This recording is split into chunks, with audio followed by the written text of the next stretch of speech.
ꯌꯥꯝꯅ ꯇꯥꯛꯆꯅꯤꯡꯕ ꯌꯥꯝꯅ ꯈꯪꯍꯟꯖꯅꯤꯡꯕ ꯌꯥꯝ ꯄꯛꯇꯦ ꯈꯣꯠꯇꯦ ꯑꯅ ꯌꯥꯝ ꯄꯛꯇ꯭ꯔꯦ ꯈꯣꯠꯇ꯭ꯔꯦ ꯍꯥꯏꯔꯛꯄꯁꯨ ꯌꯥꯝꯅ ꯌꯥꯎꯋꯦ ꯑꯗꯣ ꯐꯠꯇꯕꯇ ꯈꯟꯅ ꯂꯩꯕ ꯍꯥꯏꯕ ꯇꯥꯔꯦꯀꯣ ꯍꯥꯏꯗꯤ ꯄꯣꯖꯤꯇꯤꯚ ꯊꯤꯡꯀꯤꯡꯁꯦ ꯈꯟꯕ ꯉꯝꯗꯕ ꯍꯥꯏꯇꯥꯔꯦ ꯑꯗꯨꯒ ꯍꯛꯆꯥꯡꯁꯦ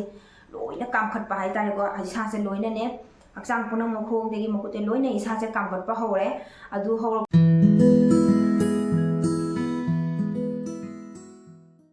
Hello everyone, welcome back to my channel. mayambu aigi channel asida taramna okchari. Ado mayam ngasigi video sidi karino habada mayam sudum thumbnail ubada khangbiramgani abako. Ado mayam aina sum share tawrakningna tawjarakena mayam da sum tawjarakena video se namjarakpani mayam lana su lobiganu ado aigi first and second gi aigi first pregnancy and second pregnancy gi khenaba ani se ko asigi maramda sum mayam da sum share tawjarakya abako. Ado mayam aigi first and second gi khenabase karino habado ko ahanbada aigi first pregnancy gi matamdadi ko aise aigi chaningba ahanba haurakpadagina chaningba thakningdaba tawba kase ko adu tawgideba ko ado second gi sigena kaina habada hawalakpada aise sum chaning chabudi charaga su yamna ne thoine hena chasalaga thuk lawa do pokpado adwaina oyeba ko di odi oningdaba Odi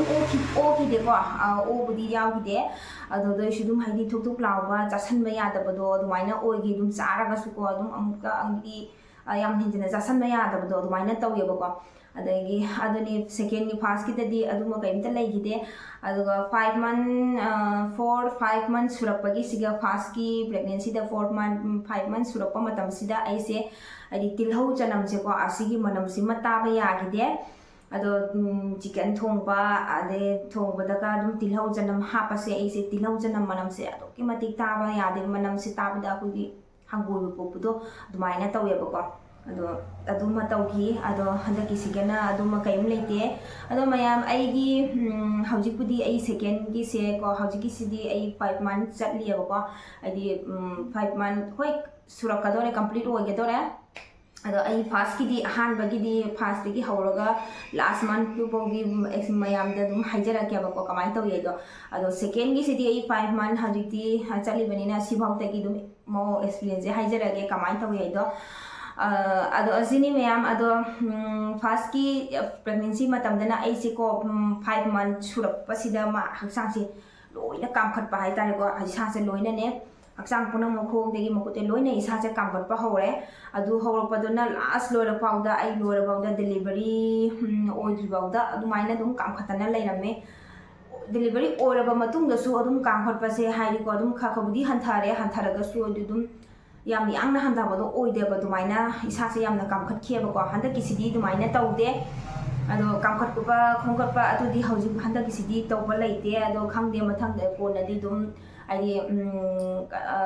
thase yam khalaba matungdadi ko adum oirakpasu yai ado mayam desu dum ai share tawjarake adugi maramdasu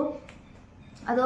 mayam aina asise sum mayam da sum share tawrakna tawjarakpani ado mayam gi su dum haidi mod haibiramo ba ka haidi mayam desu thokpado kamai na thokhige kamai tawge khenaba singdo mayam desu ai ge sing manaba yaubra ado do mayam su comment dum thambiramo ba ko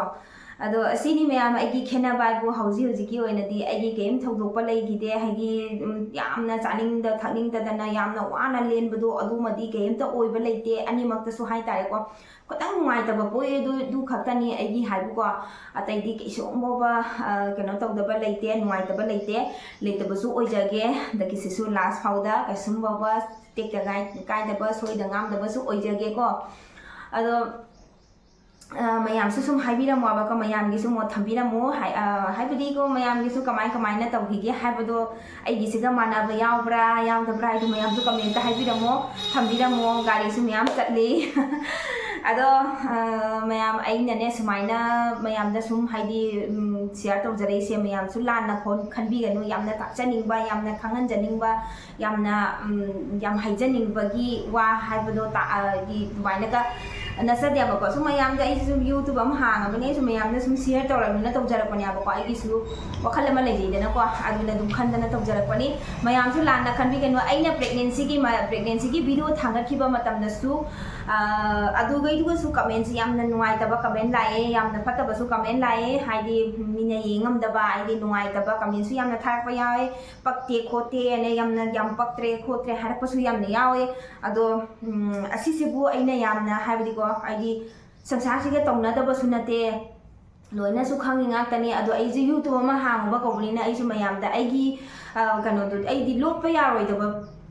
ꯀꯩꯅꯣꯅꯦꯕꯀꯣ ꯍꯥꯏꯗꯤ YouTube ꯍꯥꯡꯉꯕꯅ ꯗꯦꯂꯤꯗꯤ ꯑꯩꯗꯤ ꯚꯤꯗꯤꯑꯣꯗꯤ ꯑꯗꯨꯝ ꯊꯥꯡꯒꯠꯀꯗꯧꯔꯤꯅꯦ ꯑꯗꯨꯝ ꯆꯦꯟꯖꯇꯤ ꯑꯣꯏꯔꯛꯇꯣꯏꯅꯤ ꯏꯁꯥꯗ ꯑꯗꯨ ꯂꯣꯠꯄ ꯌꯥꯔꯣꯏꯗꯕ ꯄꯣꯠꯅꯦꯕꯀꯣ ꯑꯗꯨꯒꯤꯗꯨꯒ ꯑꯩꯅ ꯁꯤꯌꯔ ꯇꯧꯖꯕꯗ ꯀꯩꯁꯨꯝ ꯑꯀꯥꯏꯕ ꯂꯩꯇꯦ ꯑꯩꯅ ꯈꯜꯂꯦ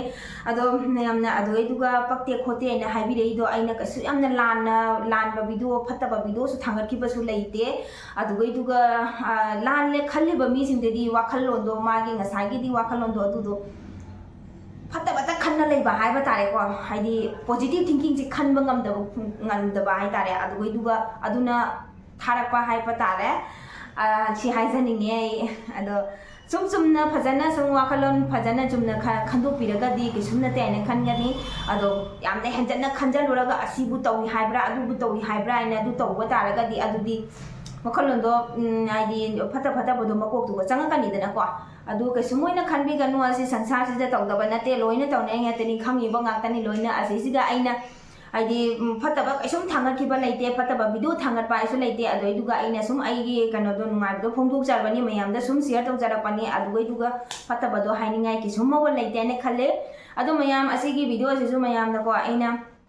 ꯁꯤꯌꯔ ꯇꯧꯖꯔꯛꯏꯁꯤꯁꯨ ꯂꯥꯟꯅ ꯈꯟꯕꯤꯒꯅꯨ ꯃꯌꯥꯝꯁꯨ ꯁꯨꯝ ꯑꯩꯅ ꯑꯗꯨꯝ ꯍꯥꯏꯗꯤ ꯑꯩꯒꯤ ꯑꯈꯦꯟꯅꯕꯗꯣ ꯑꯗꯨꯝ ꯃꯌꯥꯝꯗ ꯇꯝꯖꯅꯤꯡꯅ ꯈꯪꯍꯟꯖꯅꯤꯡꯅ ꯇꯧꯖꯔꯛꯄꯅꯦꯕꯀꯣ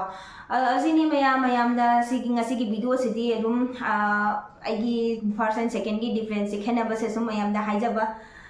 ꯍꯥꯏꯖꯕꯒꯤ ꯚꯤꯗꯤꯑꯣꯗꯣ ꯍꯥꯏꯕ ꯑꯣꯏꯔꯦ ꯑꯗꯣ ꯚꯤꯗꯤꯑꯣꯁꯦ ꯑꯩꯒꯤ ꯁ꯭ꯋꯥꯏꯁꯦ ꯁꯨꯝ ꯂꯣꯏꯁꯤꯟꯖꯔꯒꯦ ꯃꯁꯤ ꯍꯥꯏꯔꯒ ꯑꯗꯣ ꯃꯌꯥꯝꯁꯨ ꯑꯗꯨꯝ ꯀꯃꯦꯟꯇ ꯊꯝꯕꯤꯔꯝꯃꯨꯀꯣ ꯃꯌꯥꯝ ꯅꯨꯡꯉꯥꯏꯕꯤꯔꯒꯗꯤ ꯂꯥꯏꯛ ꯁꯤꯌꯔ ꯁꯕꯁꯀ꯭ꯔꯥꯏꯕ ꯇꯧꯕꯤꯔꯝꯃꯣ ꯃꯊꯪꯒꯤ ꯇꯥꯕ ꯑꯩ ꯍꯧꯖꯤꯛꯄꯨꯗꯤ 5 months ꯆꯠꯂꯤ ꯁꯤꯒꯤ ꯃꯇꯨꯡ ꯇꯥꯕ ꯑꯩ